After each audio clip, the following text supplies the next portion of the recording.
Hello, my name is Tim Rand, and today is May 27th, 2020, and I'm doing my 7-year update of being caffeine-free. And I guess the big events in the last year are that I got married in December, and I'm going to be moving out of this apartment soon, or we will be moving out, and so future videos will be in a new location. So I would say, as far as my health plan goes, nothing really has changed in the last year. So I'm going to just review the key components of it and just talk a little bit about each of those components. So the first thing is, 7 years ago, I guess I sort of kicked this off by quitting caffeine. And I showed how I did it. I called it T-30 method because it was over a gradual 30-day withdrawal from caffeine. And just as an aside, I had also done a little fasting before that, but I would say from the beginning of my working on health programs till today, I sort of lost 30 pounds too. So it's T-30 in that it's a 30-day gradual withdrawal from caffeine, and also to get into intermittent fasting and things like that. But also I sort of lost 30 pounds more or less, kind of, since I started the whole thing, which I think is what the typical average American is overweight, like 30 pounds. So I would just like to mention that. So as far as caffeine goes, I'm still off of caffeine. I've been off of caffeine for 7 years now. And I just want to say, occasionally, I think a couple people have mentioned in the comments, do I still drink decaf? I do on occasion drink decaf coffee.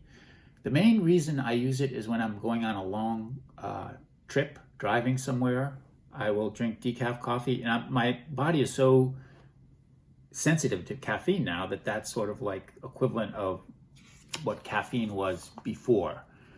So that sort of wakes me up. But then I tend to get sort of hooked on it for a few weeks after that, but it's pretty easy to sort of disengage from it after that. And also I started drinking kombucha about a couple months ago, and I drank it for about a month, but then I started thinking I'm getting addicted to that too. So basically I'm completely off of caffeine. And it's been good. I would just say it's been good. The second component is fasting. And I think in my last video, I switched from monthly fasts to weekly fasts.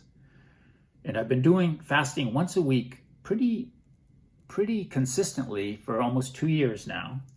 And I counted in the last year, I fasted 40 out of the 52 weeks. And I think in the prior year, also 40. So in the last 2 years, I've fasted 80 days. I've fasted. And so I guess those are the two main components of the diet that differentiate it from what most people would do, was quitting caffeine and fasting.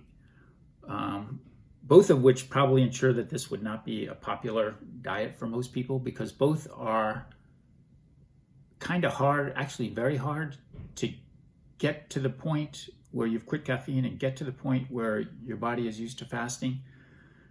But once you do it, it's very, very beneficial. So it may not be that popular a diet in the long run.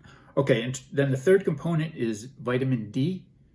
And we're in the middle of the COVID-19 crisis right now. So I've had time to sort of go out and get sun, and it's been sunny here. So I'm continuing to do that. And I've also heard that vitamin D might be good for preventing COVID-19. So that is also sort of helpful. In terms of exercise, the fourth component, just because of COVID-19 again, the pool and the gym have been closed, so I haven't been able to exercise as much, but except for walking.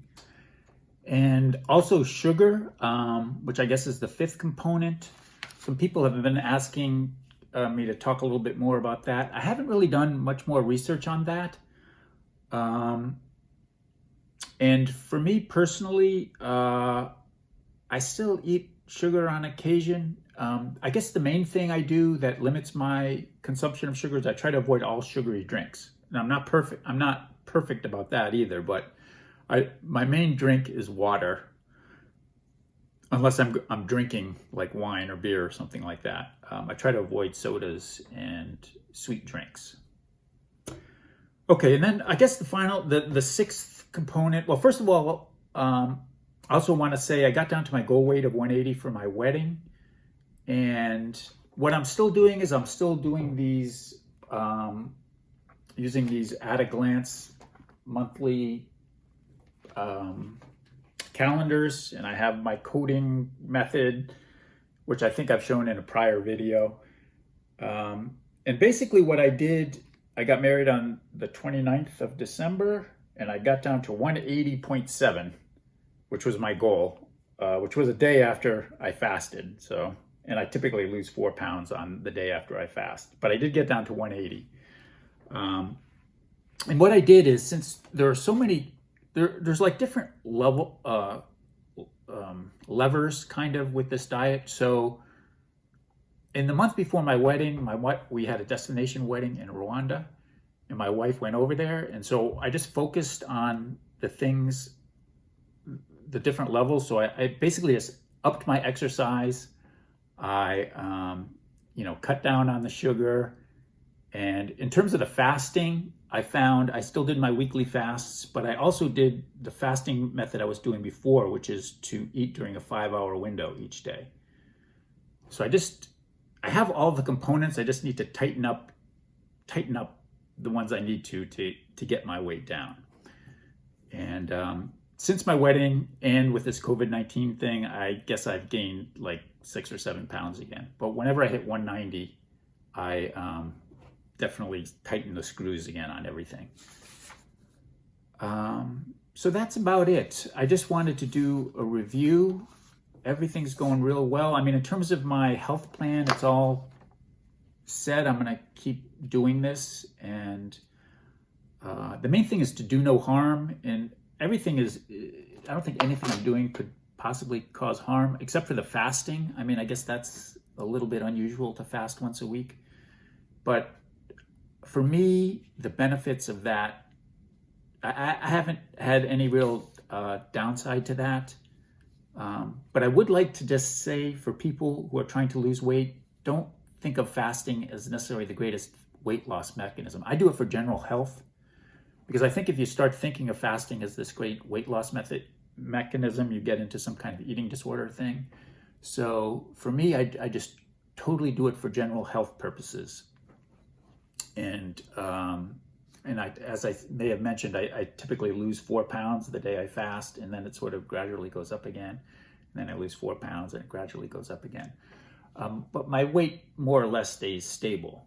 To me, the main benefit is I just feel healthier and stronger, and I just feel like my body is healing during that fasting period. And I've sort of gotten very, used to it and look forward to my fast days.